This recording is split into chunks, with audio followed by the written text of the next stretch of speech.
The family holiday plans were revealed, and my dad said, "We assumed you wouldn't come anyway." He said it with that casual shrug he does when he's already decided the conversation is over. We were standing in the hallway by the coat hooks, half in and half out of the kitchen, with the sound of everyone else laughing in the living room like it was background music. Mom had just pulled a glossy printed itinerary out of her handbag. Pages clipped together, color-coded, with a big bold title at the top that said Family Coast Trip, and she'd been waving it around like a trophy. My sister leaned over her shoulder, squealing about the beachfront place and the pool, and my nieces were already chanting, "Holiday! Holiday!" like it was a spell. I was still holding a bag of groceries I brought, because I'd been asked to pick up a few things on the way, and the plastic handles were cutting into my fingers.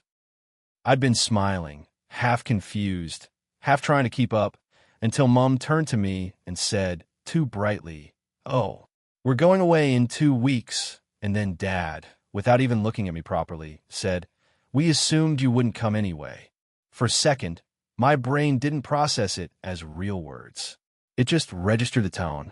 Dismissive, settled, like my absence had already been written into the plan, and now he was just narrating it.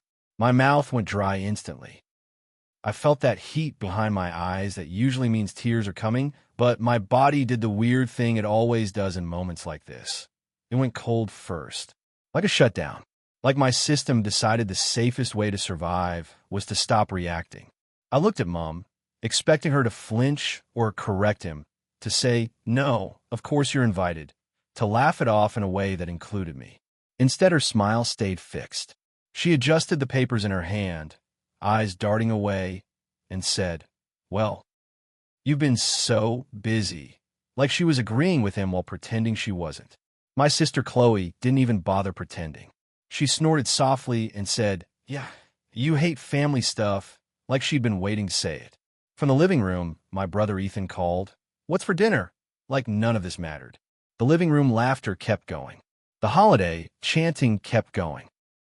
And I stood there with grocery bags biting into my skin, trying not to look like I'd just been punched in front of everyone. I swallowed hard and forced a laugh that sounded like it belonged to someone else. I didn't know there was a holiday. I managed, and my voice was too bright, too thin. Dad finally looked at me then, eyebrows raised as if I was being difficult. "Well," he said, "we didn't want to pressure you. You always make things complicated." He said complicated like I'm a broken appliance that makes a noise when you try to use it.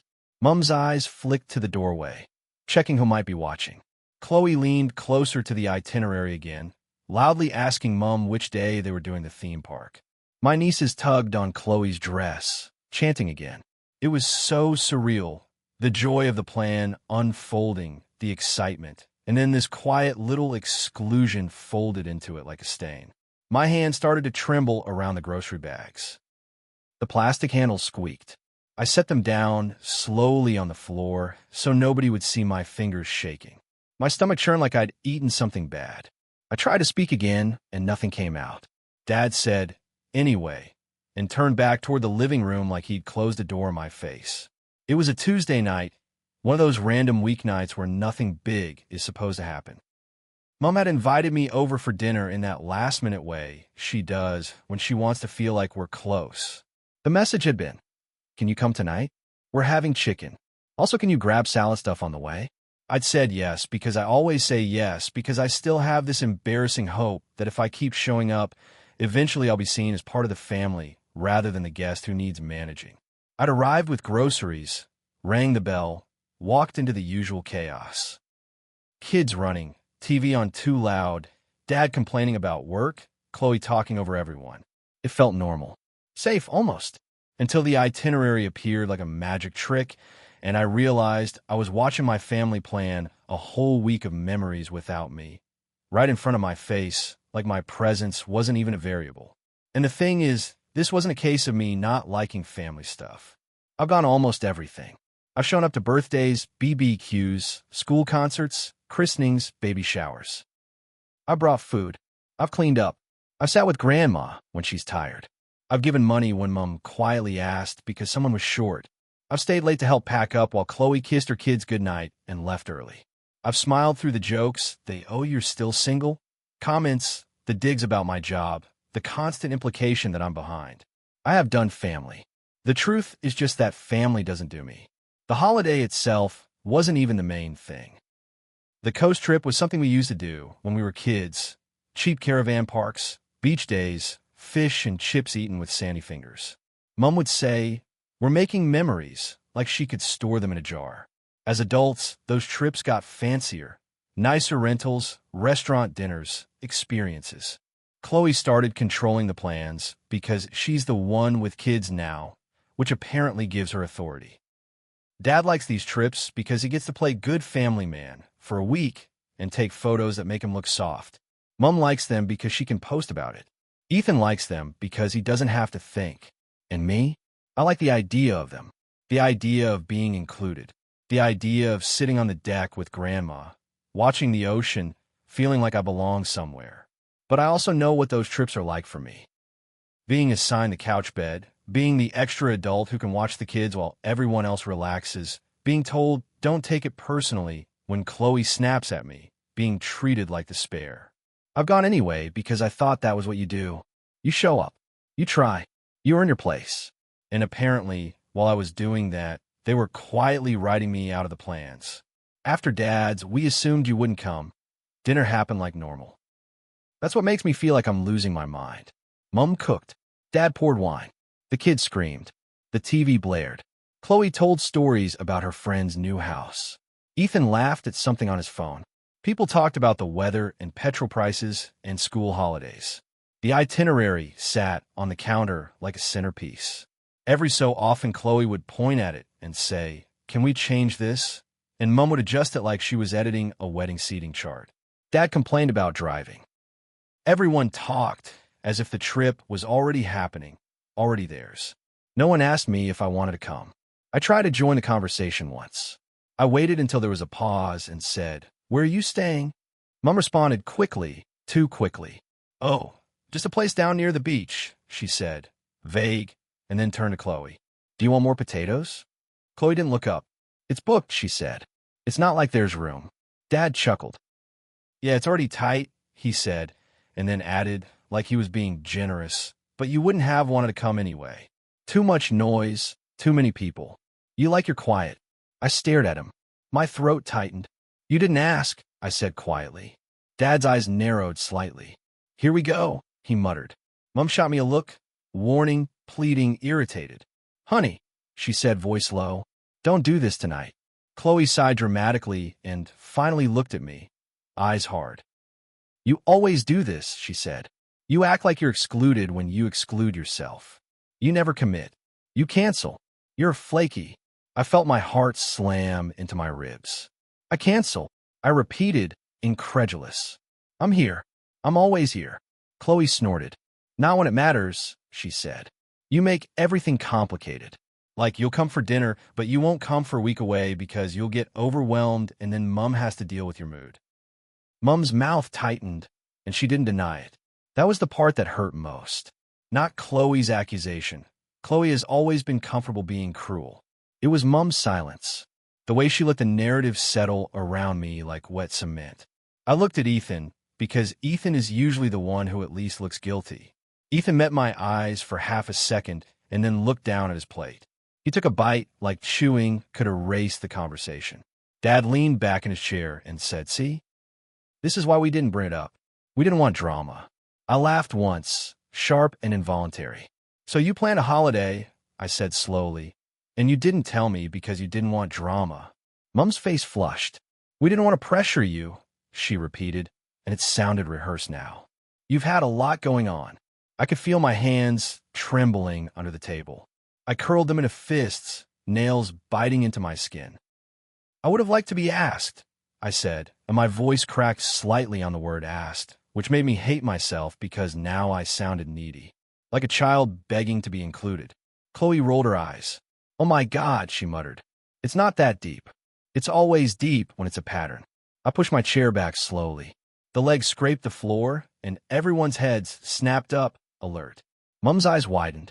"What are you doing?" she asked. "I'm going," I said quietly. Dad scoffed. "Unbelievable," he muttered. "Running away. Classic. I'm not running away, I said, and my voice shook because my body was finally letting the hurt through. I can't sit here while you talk about a family holiday you planned without me like it's normal. Mom stood halfway. Sit down, she whispered harshly. Don't make a scene. I stared at her, and that old familiar clarity hit me again. She cares more about the scene than the harm. It's already a scene, I said softly. You just prefer the one where I swallow it. Chloe snorted. So dramatic, she said. Dad pointed a finger toward the chair like I was a dog he could command. Seat. Down. That tone, Dad's tone, made my stomach flip. My whole life, that tone has meant your feelings are inconvenient. Your job is obedience. I didn't sit. I grabbed my bag from the chair, hands shaking, and walked toward the front door. My heart was racing so hard I could hear in my ears. Behind me, Mom said, please, and Dad said, let her go, and Chloe said, God, she loves attention, and Ethan said nothing. At the door, I paused with my hand on the knob and turned back because I had one last stupid hope that someone would say, wait. We're sorry. Come with us. You're family. Mom's eyes were wet, but her face was hard. Dad looked annoyed. Chloe looked smug. Ethan looked trapped. Nobody moved, so I opened the door and left. The air outside was cooler, smelling like someone's jasmine and car exhaust. I walked to my car with my body buzzing like I'd just escaped something. My hands shook so badly, I had to sit for a minute before I could start the engine. I stared at the house, lit up warm and inviting from the outside, and I felt this hollow ache settle in my chest like a cavity. The kind of hurt that isn't sharp, just empty. My phone buzzed as I drove away. A text from Mom. You didn't have to react like that. We didn't think you'd want to come. Then another. Your father's really upset. You embarrassed us. Embarrassed us. Always. I didn't reply. I drove home in silence with the radio off because any sound felt like too much. When I got to my place, I kicked off my shoes and sat on my couch in the dark. I didn't cry right away. I just stared at the wall, replaying Dad's shrug and his, we assumed you wouldn't come anyway, like it was a line he'd been saving. Later that night, Ethan texted, you okay? I stared at the message until my eyes burned. I typed, did you know? He didn't answer for a long time. Then, yeah, one word. The honesty of it made me feel sick. I typed, why didn't you tell me? He replied, Mom said not to. She said you'd take it the wrong way. I laughed out loud, alone in my lounge room, because of course I would take being excluded the wrong way. Like there's a right way to take it. Like you're supposed to thank them for not pressuring you. I typed, there isn't a right way. Ethan replied, I'm sorry. And here's the complicated part one don't know how to explain without sounding pathetic. I believe Ethan is sorry. I just also know he'll keep choosing the easier path, which is silence. The next day, Mom called. I didn't answer. She left a voicemail, voice trembling with righteous hurt. I don't know why you do this, she said. We were trying to be considerate. You always twist things. You always make everything about you. It was supposed to be a nice trip, and now it's stressful. Stressful. My existence turned their holiday stressful before I even got invited. Dad didn't call. Dad doesn't call when he thinks he's right. Dad waits for me to come back, apologetic, to restore the hierarchy. Chloe posted in the family group chat a photo of her kids holding chocolate bunnies with the caption, can't wait for our coast trip. Our. Not ours as in family. Ours as in the people who count. I don't know what I'm going to do about the holiday itself. Part of me wants to text Mom and say, fine, I won't come, just to remove the uncertainty. Part of me wants to say, actually, I'd love to come, just to force them to say out loud what they actually want, that I'm not included. Part of me wants to show up anyway, suitcase in hand, and make them deal with the discomfort of seeing me claim space. And part of me wants to never speak to any of them again because I'm so tired of being the person they pre-reject. But the bigger thing, the thing that keeps looping in my head, is Dad's assumption. Not the planning, not even the secrecy. The assumption that my absence is normal.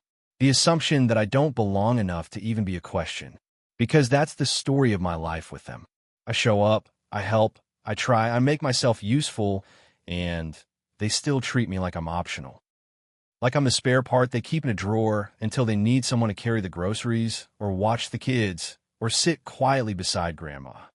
And I'm sitting here wondering if I've been trying to earn a place in a family that already decided I'm not part of the we. If you're reading this thinking, just don't go, I hear you. I do. But it's hard to walk away from people who have been your whole context, even when they hurt you. It's hard to accept that your own parents can plan a week of memories and not even think to ask if you want to be there. It's hard to accept that my dad said, "We assumed you wouldn't come anyway," like he was stating a weather forecast, and nobody corrected him, and the whole room moved on like my absence was expected. And I think that's the part that finally broke something in me. Not just the exclusion, but the normality of it. The way they'd already rehearsed life without me at the table, and I was just finding out because someone got excited and printed an itinerary.